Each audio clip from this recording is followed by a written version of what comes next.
أعوذ بالله من الشيطان الرجيم بسم الله الرحمن الرحيم قال يا قوم أرأيتم إن كنت على بينة من ربي ورزقني منه رزقا حسنا وما أريد أن أخالفكم إلى ما أنهاكم عنه إن أريد إلا الإصلاح ما استطعت وما توفيقي إلا بالله عليه توكلت وإليه أنيب ويا قوم لا يجرمنكم شقاقي أن يصيبكم مثل ما أصاب قوم نوح أو قوم هود أو قوم صالح وما قوم لوط منكم ببعيد واستغفروا ربكم ثم توبوا إليه إن ربي رحيم ودود صدق الله العظيم. سورہ ہود کی چند آیتوں کی تلاوت کی گئی ہے. پہلی آیت کا ترجمہ یہ ہے کہ شعیب علیہ السلام نے کہا کہ میری قوم بتاؤ اگر میں اپنے رب کی طرف سے ایک واضح دلیل پر ہوں اور اس نے اپنی جانب سے مجھ کو اچھا رزق بھی دیا اور میں نہیں چاہتا کہ میں خود وہی کام کروں جس سے میں تم کو روک رہا ہوں. میں تو صرف اصلاح چاہتا ہوں جہاں تک ہو سکے اور مجھے توفیق تو اللہ ہی سے ملے گی. اسی پر میں نے بھروسہ کیا ہے اور اسی کی طرف میں رجوع کرتا ہوں. شعیب علیہ السلام اور آپ کی قوم کا تذکرہ چل رہا تھا. اصحاب مدین جن کو کہا جاتا ہے یا قوم شعیب کہا جاتا ہے، ان کے اندر شرک اور بت پرستی تھی. شعیب علیہ السلام نے اس سے منع کیا اور ایک بہت بڑی بیماری ناپ تول میں کمی کرنا، ڈنڈی مارنا، اس کے بارے میں ان کو سمجھایا. تو یہ قوم عبرت حاصل کرنے کے بجائے شعیب علیہ السلام کا مذاق اڑانے لگے اور کہنے لگے کہ شاید تو نمازیں بہت پڑھتا ہے اس لیے ایسی بہکی بہکی باتیں کر رہا ہے. شعیب علیہ السلام چونکہ خطیب تھے تو آپ نے اور ان کو سمجھایا. آج جو پہلی آیت پڑھی گئی اس کا مطلب یہ ہے کہ شعیب علیہ السلام نے اپنی قوم سے کہا کہ میری قوم کے لوگوں تم سمجھو تو صحیح کہ میں سچا ہوں اپنی بات میں، اس پر میرے پاس اللہ کی طرف سے دلیل ہے. میرا نبی ہونا، اللہ نے مجھے نبی بنایا، یہ میرے سچے ہونے کی دلیل ہے. وَرَزَقَنِي مِنْهُ رِزْقًا حَسَنًا، اور اللہ نے مجھ کو اپنے پاس سے اچھا رزق بھی دیا ہے. شعیب علیہ السلام کی قوم مالدار تھی تو شعیب علیہ السلام کو بھی اللہ تعالیٰ نے دولت سے نوازا تھا. حضرت عبداللہ ابن عباس رضی اللہ تعالیٰ عنہ فرماتے ہیں کہ شعیب علیہ السلام مالدار نبی تھے، بہت مال تھا ان کے پاس.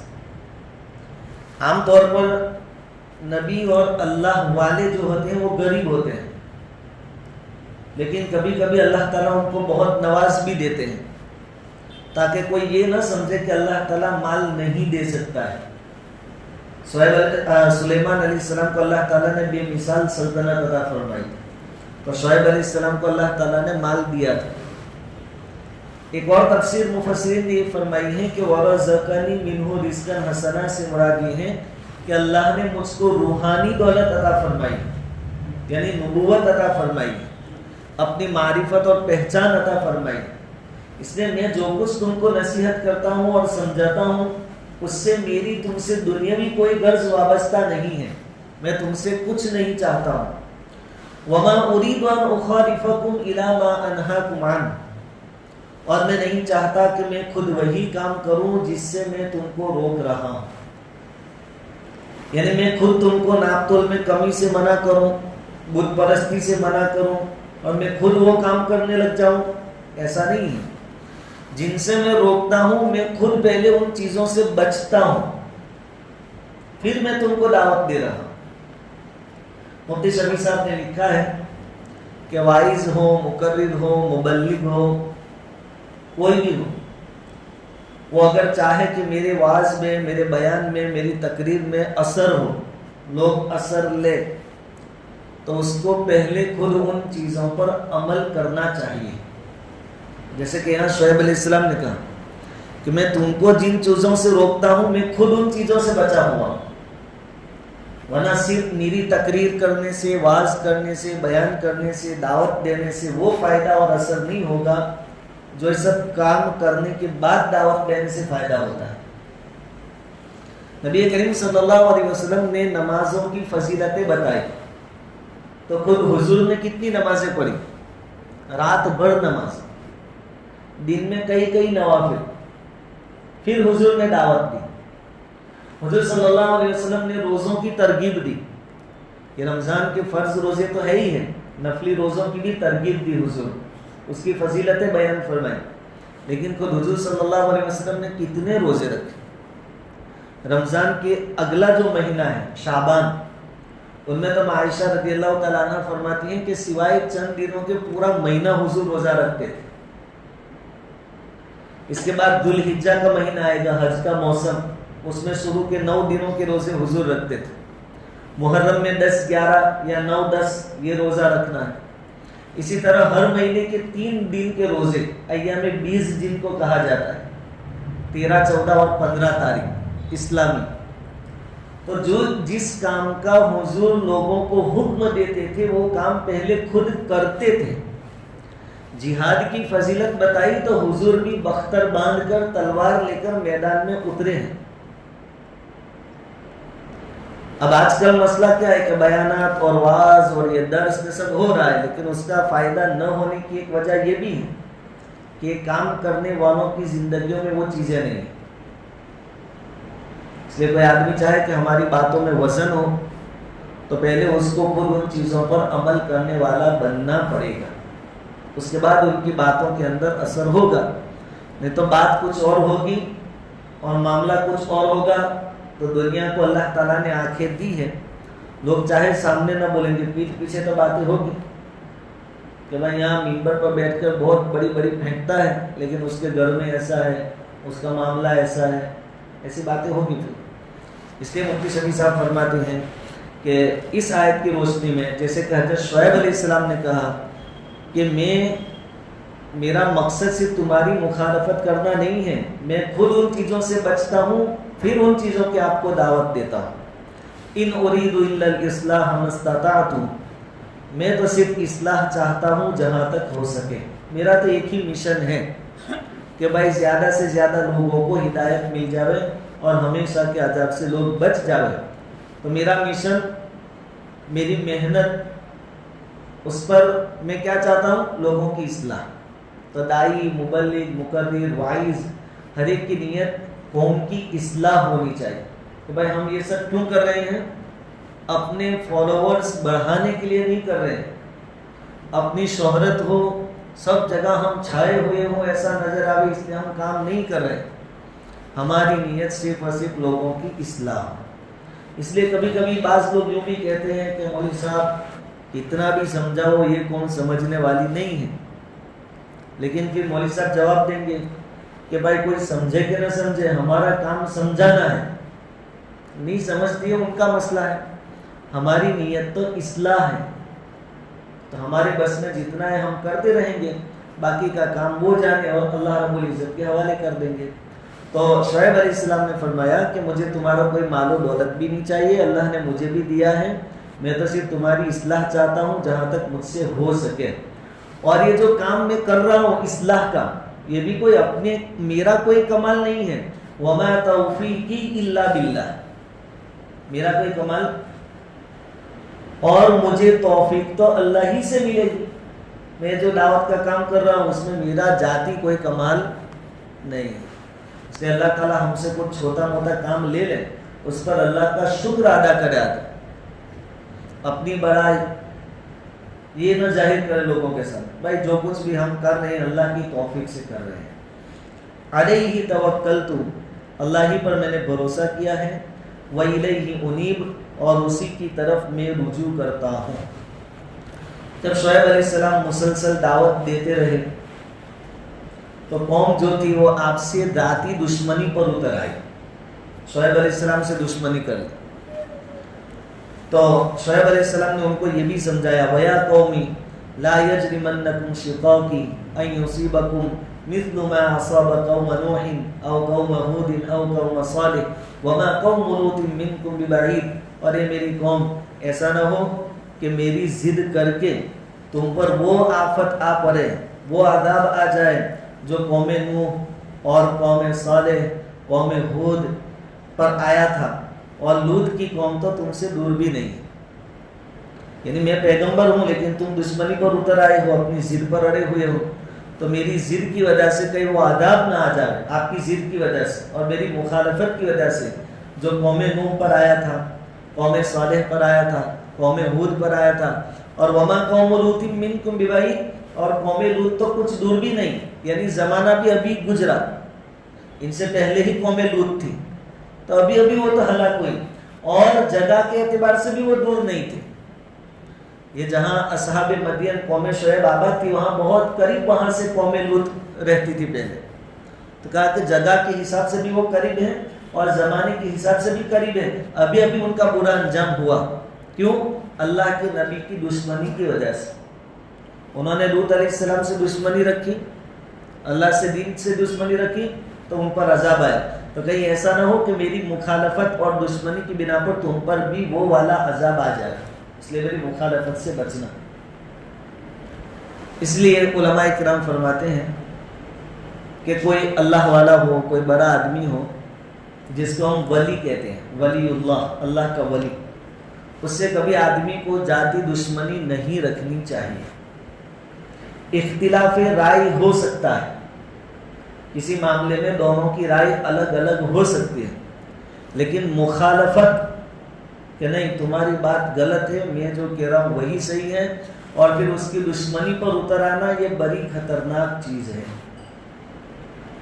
ایک حدیث ہے، حدیث قدسی، یعنی جس کے الفاظ بھی اللہ کی طرف سے آئے ہیں، تو اللہ رب العزت فرماتے ہیں، حضور نے فرمایا کہ اللہ تبارک و تعالیٰ فرماتے ہیں من عادی لی ولیا فقد آذنتہ بالحرب، جو میرے کسی ولی سے دشمنی کرے گا میرا اس کے ساتھ جنگ کا اعلان ہے۔ اب ولی کس کو کہیں گے؟ علماء کرام فرماتے ہیں کہ ایمان ہو اور تقوی ہو، یہ اللہ کا ولی ہے، ایمان اور زندگی میں تقوی، یہ اوپن پلیٹ فارم ہے، کوئی بھی آدمی اللہ کا ولی بن سکتا ہے، ایمان ہونا چاہیے، اور ایسی بات نہیں ہے کہ ولیوں کا زمانہ گزر چکا، جنید بغدادی وقت کے ولی ہو گئے، پھر خواجہ معین الدین چشتی ہو گئے، اب کوئی نہیں بن سکتا۔ ہم میں سے بھی کوئی آدمی بننا چاہے بن سکتا ہے، لیکن اللہ ولی یعنی دوست، اللہ کا دوست بننا ہو تو دو چیزیں، ایمان اور تقوی زندگی۔ اب جس کی زندگی میں ایمان ہے، تقوی ہے، ایسے لوگوں سے کبھی بھی دشمنی نہیں کرنی چاہیے۔ اختلاف رائے اپنی جگہ، لیکن اختلاف کے بھی آداب ہیں، اختلاف کے بھی آداب۔ حضرت تھانوی اور ہمارے بریلوی جو حضرات ہیں، ان کے جو اعلیٰ حضرت ہیں، ان میں بہت اختلاف تھا، لیکن دونوں ایک دوسروں نے کیا مسئلے بتائے، کیا باتیں بتائی، وہ پڑھتے تھے۔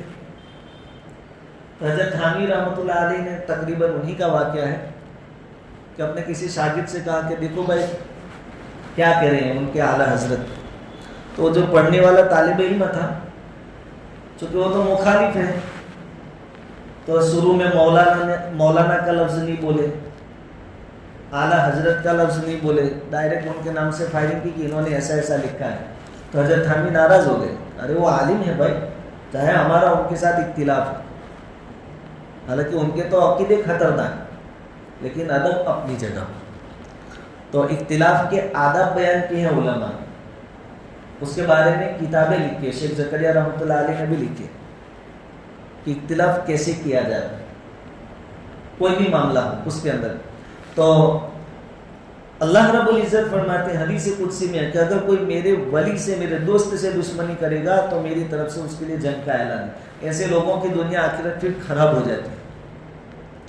حضرت عمر رضی اللہ تعالیٰ عنہ خلیفۃ المؤمنین ہیں، امیر المؤمنین ہیں، آپ نے حضرت سعد بن ابی وقاص رضی اللہ تعالیٰ عنہ کو کوفہ میں، عراق کوفہ کے اندر گورنر بنایا تھا۔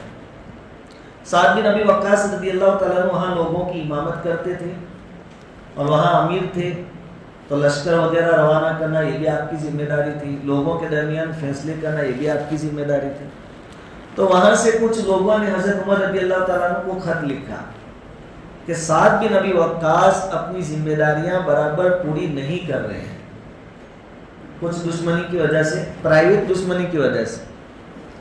اب چونکہ حضرت عمر رضی اللہ تعالیٰ عنہ نے بھیجے تھے، جیسے ہی خط پہنچا حضرت عمر رضی اللہ تعالیٰ عنہ نے فرمان جاری کیا کہ سعد بن ابی وقاص کو اپنے عہدے سے برخاست کیا جاتا ہے، چونکہ ان کے خلاف اب جانچ ہوگی، انویسٹیگیشن ہوگا۔